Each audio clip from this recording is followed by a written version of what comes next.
Hi everyone, I'm Kay. Welcome to my antivirus garden. Last few days have been a bit frantic really.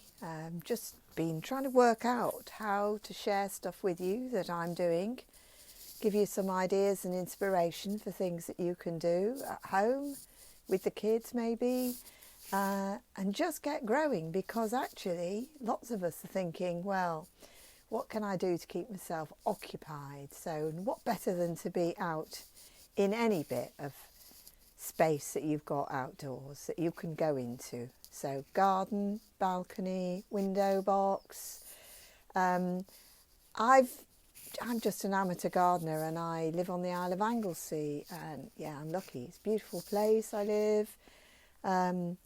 And I've got lots of kit here because I've always gardened. I'm self-taught though, and in a way I've just learnt over the years to give things a try. So what I'd say to you is, if you're not an experienced gardener, it doesn't matter. You're a complete beginner, doesn't matter, but there are some simple things that I'm going to do and to share with you, and hopefully you will have some successes. Meanwhile, I'm not really a veg grower. I grow a lot of flowers and plants. So we're learning together really about the veg side of things. So good. I wanted to tell you about my inspiration. This book, The £2 Garden by Jeff Hamilton, BBC 1983.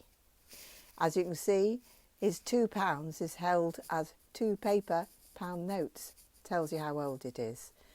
I had this book when it was probably in the early 80s, and he used to be on Gardener's World, and he had this little plot, and the whole premise of the project was that it was for a man and his wife and one child, and after the weekly expenses they had a couple of quid to spare. I'm going to read from the back.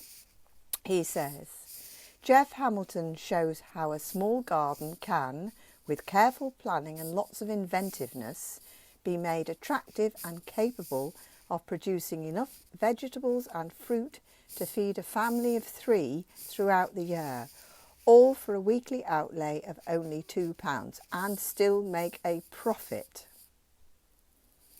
Based on the £2 Garden at Barnsdale, featured on the Gardener's World television series, the book, which is illustrated throughout with clear line drawings, provides invaluable advice and money-saving ideas for the home gardener who wants to combine minimum expenditure with maximum yields.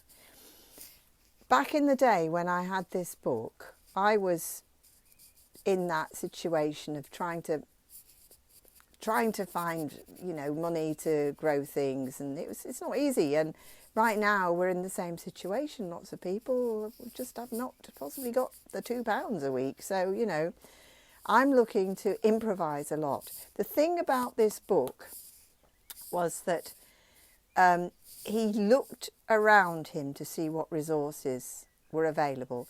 And that's the other thing for me. Okay, I've got stuff, but I'm going to try and see if I can help you improvise with what you've got within your house or out in your shed. Because at the moment, we can't just go to the garden centre and buy all lovely plants that we think are really gorgeous and are in flower, etc. We're here at home and we might be having to make do with